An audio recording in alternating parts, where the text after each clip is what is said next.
Shalom. The bills were piling up, and it seemed like Michael had no way of stopping them. Exasperating his troubles was Michael's business failures and his overall exhaustion. As he approached the kotel and began praying for help, Michael asked himself if there was more he could do to improve his situation. While Michael recognized the power of prayer, he knew that the Jewish approach required action as well. Michael looked to this week's Sedra for help in figuring out what he needed to do to improve his situation. In explaining Yaakov's upcoming meeting with Esav, Rashi wrote that Yaakov prepared himself for his encounter with Esav by taking 3 steps. The first, he sent a gift. The second was that he prepared for war. And the third is that he prayed. Rashi went on to explain that Yaakov prepared for war by splitting his camp into 2 groups. As God recorded in the Torah, Yaakov became very frightened and was distressed, so he divided the people who were with him, and the flocks and the cattle and the camels into 2 camps. Yaakov reasoned, if Esav comes to one camp and strikes it down, the remaining camp will escape. Begging God for help, Yaakov based his prayers on the hardships of having to split his camp into 2.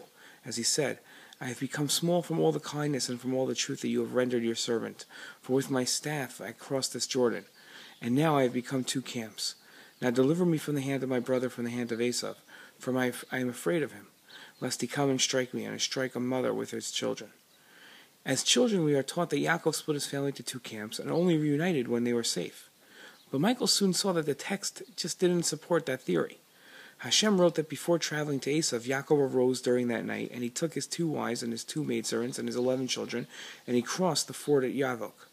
Yaakov took them and brought them across the stream, and he took across what was his.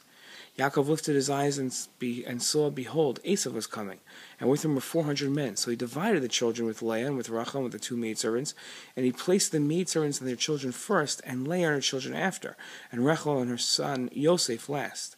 It seems from the text that Yaakov only split the camp momentarily, and even before his confrontation with Esav, he had reunited his family together.